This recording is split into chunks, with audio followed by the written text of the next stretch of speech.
नमस्कार, मैं हूँ आलोक मोहन नायक और चूं चूं की गप्पों में आप सबका स्वागत करता हूँ, आपको वेलकम करता हूँ। हमारे साथ डॉक्टर कौशल कांत मिश्रा हैं, जो कि पब्लिक हेल्थ के एक जाने-माने नाम हैं, दिल्ली से आप हमारे साथ जॉइन कर रहे हैं। और हम और डॉक्टर कौशल कांत एक गंभीर विषय पर आज चर्चा करने के लिए यहाँ जमा हुए हैं। आज विश्व टीबी दिवस है, या हिंदी में कहें कि तपेदिक दिवस है। इसकी 2 विशेषताएँ हैं, पहली कि करीब 25 लाख मरीज हर साल टीबी के आते हैं। दूसरा कि अगर आप इसको लेके सतर्क नहीं होते हैं, तो ये इलाज वाली बीमारी है, लेकिन इससे आपकी जान को खतरा भी बन सकता है। इसलिए दोनों चीज़ें महत्वपूर्ण हैं, जिसकी वजह से डॉक्टर कौशल कांत से हमने बात करने की गुजारिश की, उनसे रिक्वेस्ट की कि वे हमारे दर्शकों को इस बीमारी के बारे में बताएँ और आप इससे लाभान्वित हों, ताकि इसको आप लापरवाही ना कर सकें, सतर्कतापूर्वक इसका इलाज करें। डॉक्टर कौशल कांत, टीबी क्या है? एक बीमारी क्या है? उसके सिम्पटम्स क्या हैं? दोनों बताइए। देखिए, टीबी एक तरह का बैक्टीरियल इन्फेक्शन है, जो नॉर्मली ज़्यादातर लंग को इन्वॉल्व करता है। और टीबी का मतलब एक आम पब्लिक के लिए लंग की टीबी होती है। यानी कि उसको खाँसी आएगी, जो खाँसी 3 हफ्ते, 4 हफ्ते से ज़्यादा की हो। उसमें ज़्यादा खराब होने पर कभी-कभी खाँसने पे खून आता है। ओकेज़नल खून भी अगर आता है, तो उसमें स्पूटम की जाँच करानी चाहिए और जाँच करा कर के ट्यूबरकुलोसिस को आइडेंटिफ़ाई किया जाता है। एक नॉर्मल आदमी के लिए ट्यूबरकुलोसिस सिर्फ लंग में को इन्वॉल्व करती है। लेकिन सच्चाई ये है कि ट्यूबरकुलोसिस शरीर के किसी भी हिस्से में हो सकती है, सर से लेके पैर तक। चाहे वो ब्रेन की कहें, मेनिंजाइटिस कहें, स्पाइन की कहें, ऑस्टियोमाइलाइटिस, ट्यूबरकुलर ऑस्टियोमाइलाइटिस होती है। स्पाइन में जब ट्यूबरकुलोसिस हो जाती है, उसको पॉट्स स्पाइन बोलते हैं। लंग की बात हम कर ही रहे हैं।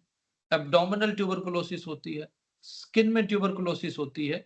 यानी पूरी बॉडी के किसी भी पार्ट में कभी भी ट्यूबरकुलोसिस हो सकती है। बट अच्छी बात ये है कि इसकी क्योर रेट बहुत ज़्यादा है। सक्सेसफुल ट्रीटमेंट के बाद, कंप्लीट ट्रीटमेंट होने के बाद इसमें ऑलमोस्ट नॉर्मल लाइफ आदमी जी सकता है, अगर सही समय पे ट्यूबरकुलोसिस का इलाज शुरू किया जा सके। डॉक्टर कौशलकांत, सारे लोग ऐसे शहरों में नहीं रहते जहाँ फौरन डायग्नोस हो पाए। क्या आप इसको 2-3 तरह से बता सकते हैं? पहला मैं जानना चाहता हूँ कुछ ऐसे सिम्पटम्स जहाँ पे व्यक्ति को खुद शक हो और जिनकी जाँच उसको लगे कि नहीं-नहीं कुछ परेशानी वाली बात है, वो डॉक्टर के पास जा सके। मैं इसका फिर अगला हिस्सा आपसे बाद में पूछूँगा। पहले ये बताइए कि ऐसे कुछ बातें जिससे आदमी को खुद लगे कि कुछ एब्नॉर्मैलिटी है और उसको डॉक्टर के पास जाना चाहिए? जी। जो लंग ट्यूबरकुलोसिस जो सबसे कॉमन रीज़न अफ़ेक्ट होता है, उसमें आदमी को क्रॉनिक कफ यानी कि कोई भी खाँसी जो 3 हफ्ते या उससे ज़्यादा की है, बहुत थोड़ी भी है और कभी आपको खाँसने में कोई ब्लड की स्ट्रीक अगर आई है, अगर आपका वेट लॉस हो रहा है, अगर आपको भूख नहीं लग रही है, अगर आपको थकान है और अगर आप गरीब तबके से आते हैं। इस बीमारी में खास बात ये है कि जो लोग गरीब तबके के होते हैं, जिनका सोशियो इकोनॉमिक स्टेटस लोअर होता है, उस कैटेगरी में ये ज़्यादा कॉमन होती है। तो उनके लिए ये जानने की ज़रूरत है कि अगर उनका वेट लॉस हो रहा है, भूख नहीं लग रही है, शाम को बुखार आ जाता है, क्रॉनिक खाँसी है और कभी-कभी ज़रूरी नहीं है पर कभी भी अगर खाँसने पे खून आया है, तो वो अपने आप को लंग ट्यूबरकुलोसिस के लिए मान सकते हैं कि उनको हो सकता है। अब बात आती है कि दूसरे जगह की ट्यूबरकुलोसिस कैसे आइडेंटिफ़ाई हो? जैसे स्पाइन की ट्यूबरकुलोसिस की बात करें, स्पाइन की ट्यूबरकुलोसिस में यूजुअली बैक पेन होता है, लॉन्ग टर्म से होता है, स्लो होता है, सस्टेन्ड होता है। रोज़ सुबह सो के उठने के बाद आपको उठने में करीब 15 से 20 मिनट तक सीधा होने में लग जाता है। अगर ऐसा है तो आपको स्पाइन की ट्यूबरकुलोसिस हो सकती है। कोई ऐसा घाव जो नॉर्मल ड्रेसिंग, नॉर्मल दवाओं से नहीं भर रहा है, आपने 3-4 महीने तक लगातार उस घाव का इलाज किया फिर भी घाव नहीं भर रहा है, मवाद आना बंद नहीं हो रहा है, फोड़ा हुआ है, उसका मुँह नहीं बंद हो रहा है, गले में गिल्टी हुई उससे मवाद आया पर मवाद आता जा रहा ठीक नहीं हो रहा है। ये कुछ एरिया है जिसमें आप ट्यूबरकुलोसिस होने के बारे में डाउट कर सकते हैं। लेकिन फाइनल डायग्नोसिस डॉक्टर पे डिपेंडेंट होगी, आप केवल डाउट करके डॉक्टर के पास जा सकते हैं। डॉक्टर कौशल, आप जैसे दिल्ली में हैं, तो दिल्ली में तो इन्वेस्टिगेशन बहुत आसान है, लेकिन जो लोग छोटे शहरों में रहते हैं या मझोले शहरों में रहते हैं, वहां पर क्या इसका इन्वेस्टिगेशन पॉसिबल है, और कौन सी ऐसी जांचें वहां पर हो सकती हैं जिससे व्यक्ति को पता लग सके, और किस तरह के डॉक्टरों के पास जाना चाहिए? क्या टीबी के डॉक्टर अलग होते हैं छोटे शहरों में? जी, डॉक्टर कौशल। नॉर्मली जो चेस्ट ट्यूबरकुलोसिस जो सबसे कॉमनली अफेक्टेड एरिया होता है, उसके लिए चेस्ट का एक्सपर्ट ही टीबी का डॉक्टर होता है। टीबी का डॉक्टर कोई अलग से एंटिटी नहीं होती है। जो चेस्ट फिजिशियन होते हैं, वही आपके ट्यूबरकुलोसिस के डॉक्टर होते हैं, और उसकी डायग्नोसिस के लिए हिस्ट्री सबसे इम्पोर्टेंट है। मरीज का बीमारी का pattern is the only criteria जिससे कि एक डॉक्टर ये डिसाइड करता है कि आदमी को ट्यूबरकुलोसिस है या नहीं है। एक्सरे इसका चीपेस्ट फॉर्म ऑफ इन्वेस्टिगेशन है। एक्सरे से बहुत सारी चीजें सामने आ जाती हैं। अब एडवांसमेंट आ गया। जब हम लोग पढ़ते थे तो एक्सरे ही मतलब 99% ट्यूबरकुलोसिस की डायग्नोसिस जो है एक्सरे पे होती थी। चेस्ट की मैं बात कर रहा हूँ। अब चीजें एडवांस हो गई हैं, तो HRCT चेस्ट एक चीज होती है। चेस्ट का छाती का एक सीटी स्कैन होता है। उससे जो लंग की ट्यूबरकुलोसिस होती है बहुत ही आसानी से डायग्नोज हो जाती है। लेकिन फिर भी कभी-कभी जब माइल्ड ट्यूबरकुलोसिस होती है, जो बहुत एग्रेसिव नहीं होती है, जो अपर सोशियो इकोनॉमिक स्ट्रेटा में पाई जाती है, यानी कि आपका खान-पान बहुत अच्छा, आपका रहन-सहन बहुत अच्छा है, आप वेल टू डू फैमिली के हैं, फिर भी आपको कुछ माइल्ड सा सिम्पटम है, उसकी डायग्नोसिस इज मोर डिफिकल्ट। उसको उसको आइडेंटिफाई करना बहुत डिफिकल्ट होता है एज कंपेयर टू नॉर्मल जो पुअर क्लास के लोग होते हैं उनकी डायग्नोसिस करना। तो इसके लिए किसी बड़े इन्वेस्टिगेशन की जरूरत नहीं होती है। एक्सरे, सीटी चेस्ट, ये दो चीजें जो लंग ट्यूबरकुलोसिस के लिए हैं। स्पाइन की अगर टीबी है तो उसके लिए MRI spine and X-ray spine, और ब्लड टेस्ट में ईएसआर, सीआरपी, हीमोग्राम और क्लिनिकल हिस्ट्री। डॉक्टर का क्लिनिकल एक्सपीरियंस सबसे ज्यादा इंपॉर्टेंट है। बाकी सारी चीजें सेकेंडरी हैं, उसकी डायग्नोसिस को ऐड करती हैं, कंफर्म नहीं करती। एक चीज और कहना चाहूंगा कि बहुत सारे पेशेंट होते हैं, जीन एक्सपर्ट कराते हैं, आरएनए, डीएनए, बहुत सारे टेस्ट आ गए हैं, बट कोई भी टेस्ट ये कहें कि डायग्नोस्टिक है, ये नहीं है। पेशेंट की history, total examination, complete package जब होता है तभी हम ये डायग्नोज कर पाते हैं कि किसी को ट्यूबरकुलोसिस है या नहीं। डॉक्टर कौशल, एक चालू भाषा में एक शब्द हम लोग बहुत सुनते हैं कि टीबी लगना है, माने कम्युनिकेबल है, फैलता है। तो क्या ये टीबी कम्युनिकेबल है, फैलता है? दूसरा इसी का प्रश्न का हिस्सा है कि अगर ये फैलता है तो क्या सावधानी रखनी है? क्योंकि कई बार देखते हैं कि परिवार में किसी एक व्यक्ति को अगर तपेदिक का टीबी हो गया है, तो पूरे परिवार के लोग उसको अलग थलग कर देते हैं और बेचारे की बहुत मुश्किलें होती है। तो क्या ये फैलता है, और फैलता है तो परिवार में किस तरह के बचाव लोगों को करना चाहिए? जी। अगर हम इस सोच पर चलें तो ट्यूबरकुलोसिस के हॉस्पिटल में किसी डॉक्टर, किसी नर्स, किसी वार्ड बॉय को तो नौकरी नहीं करनी चाहिए। तो ये कहना कि ट्यूबरकुलोसिस कंटामिनेटेड है कंटामिनेटेड है, अर्ली स्टेज में है। लेकिन हिंदुस्तान के अंदर मैं आपसे बात कर रहा हूं, आप बैठे हुए हैं, हम सब दोनों के अंदर ट्यूबरकुलोसिस का बैक्टीरिया होगा। और सबसे अच्छी बात यह है कि आज गवर्नमेंट की पॉलिसी, डब्ल्यूएचओ की पॉलिसी की वजह से सबको बीसीजी का वैक्सीनेशन दे दिया जाता है। तो 90% से ज्यादा लोग वैक्सीन के थ्रू इससे प्रिवेंट हो जाते हैं।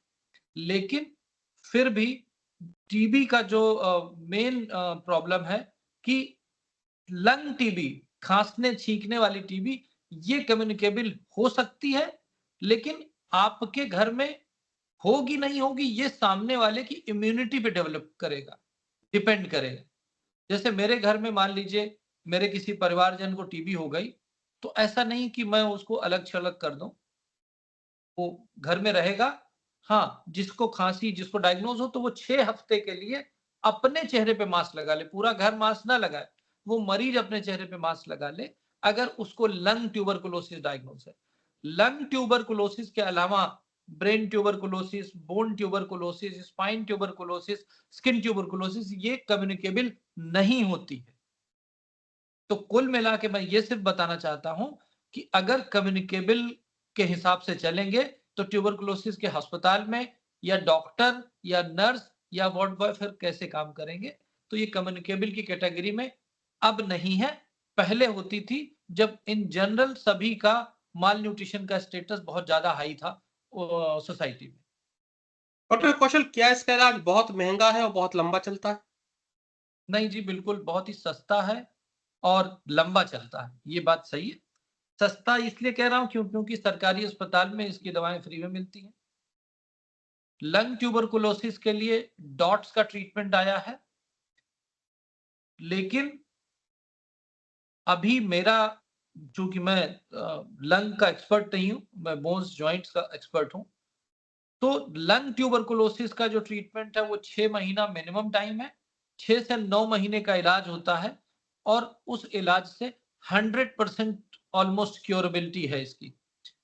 और जो बोन की ट्यूबरकुलोसिस होती है या अदर सॉफ्ट टिश्यू की ट्यूबरकुलोसिस होती है, स्पेशली बोन की ट्यूबरकुलोसिस के लिए बुक्स कहती हैं कि 9 मंथ टू 12 मंथ। मेरा ये मानना है कि मैं अपने मरीजों को 1 साल से 1.5 साल तक का ट्रीटमेंट करता हूं ट्यूबरकुलोसिस के लिए, क्योंकि ट्यूबरकुलोसिस को जितना लंबा ट्रीटमेंट देंगे उतनी अच्छी तरह से वो खत्म होगी, क्योर होगी और नॉन कम्युनिकेबल रहेगी। डॉक्टर साहब, एक शब्द और हम लोग बार-बार सुनते हैं, MDR, multi drug resistant TB, ये क्या होता है? मल्टी ड्रग रेजिस्टेंट टीबी एक ट्यूबरकुलोसिस का खतरनाक फॉर्म है। नॉर्मली जब से इम्यूनो डिफिशियंसी आई है, यानी ये कहें एचआईवी की बात कर रहा हूं मैं, एचआईवी वाले पेशेंट्स में MDR tuberculosis, multiple drug resistant tuberculosis हो सकती है। कॉमन पॉपुलेशन में इसका इंसिडेंस बहुत कम है, पहले के कंपैरिजन में बढ़ा है, क्योंकि जो नॉर्मल टीबी थी उसका उसका जो इंसिडेंस था वो बहुत ज्यादा था, because of good treatment, long term treatment. अब बहुत कम बचा है, लेकिन एमडीआर ट्यूबरकुलोसिस एक खतरनाक वैरायटी ऑफ ट्यूबरकुलोसिस है जिसका इंसिडेंस लेस देन 1 to 2% है। और अगर मतलब 100 मरीज ट्यूबरकुलोसिस के हैं तो उसमें MDR tuberculosis less than 2 to 3%। तो ये बहुत कम है। और उन पेशेंट जो लोग इम्यूनो सप्रेसेंट पे हैं, जैसे मान लीजिए किसी को ट्रांसप्लांट हुआ है, कोई इम्यूनो सप्रेसेंट थेरेपी पे चल रहा है, किसी को एचआईवी है, ऐसे पेशेंट्स में एमडीआर ट्यूबरकुलोसिस हो सकती है। उसका ट्रीटमेंट और लंबा चलता है, उसमें ड्रग का नंबर बढ़ जाता है। नॉर्मली जो हम ट्यूबरकुलोसिस का ट्रीटमेंट करते हैं तो हम 4 ड्रग थेरेपी देते हैं, 4 दवाएं एक साथ देते हैं। 2 महीने 4, फिर 2 महीने 3, फिर 2 महीने 3 महीने तक 2, इस तरीके से करते हैं। पर जो ऑर्थोपेडिक्स या बोन की ट्यूबरकुलोसिस होती है तो उसमें 4 महीने तक 4, फिर 3 महीने तक 4, फिर 2 महीने से 6 महीने तक 2-2 मेडिसिन देते हैं। ये नॉर्मल है ड्रग थेरेपी। लेकिन एमडीआर में ये नंबर 4 से 6 बढ़ सकता है, डिपेंडिंग ऑन किस तरह का बैक्टीरिया है। और एमडीआर ट्यूबरकुलोसिस के लिए बैक्टीरिया का जो कल्चर सेंसिटिविटी लिया जाता है, उस सेंसिटिविटी के हिसाब से उसमें आप ड्रग दी जाती हैं, तो वो भी ऑलमोस्ट 90% कंट्रोलेबल है। डॉक्टर कौशल, आखिरी में बस एक सवाल और कि जब आपने कहा कि पूरी तरह ठीक हो सकता है, तो इसको फिर जानलेवा क्यों मानते हैं?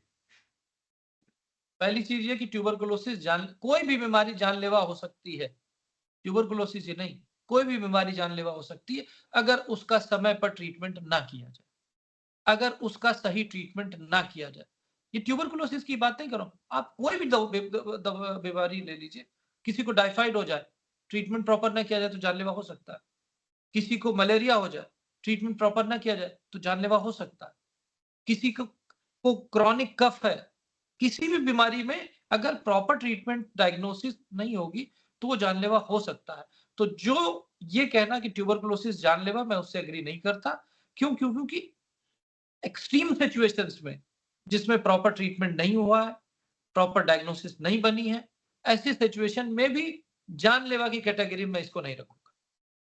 डॉक्टर साहब, आखिरी सवाल, क्या जिस व्यक्ति को टीबी हुआ है, उससे शादी की जा सकती है? इसको है ना, कोई जीवन में खतरा तो नहीं होता?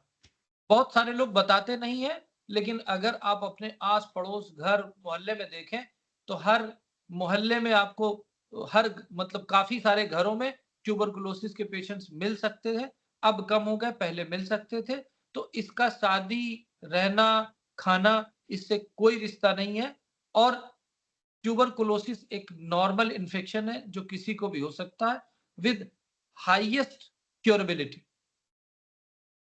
मैं आपका बहुत बहुत धन्यवाद देता हूं कौशल जी, आपको आभार जताता हूं आपका कि आपने हमारे दर्शकों के लिए इतना समय निकाला, इतनी महत्वपूर्ण जानकारियां दी। और डॉक्टर कौशल कांत की बात को अगर एक लाइन में कहें तो टीबी का इलाज है, सतर्क रहिए, इलाज कराइए और स्वस्थ रहिए। बहुत बहुत धन्यवाद। नमस्कार। नमस्ते।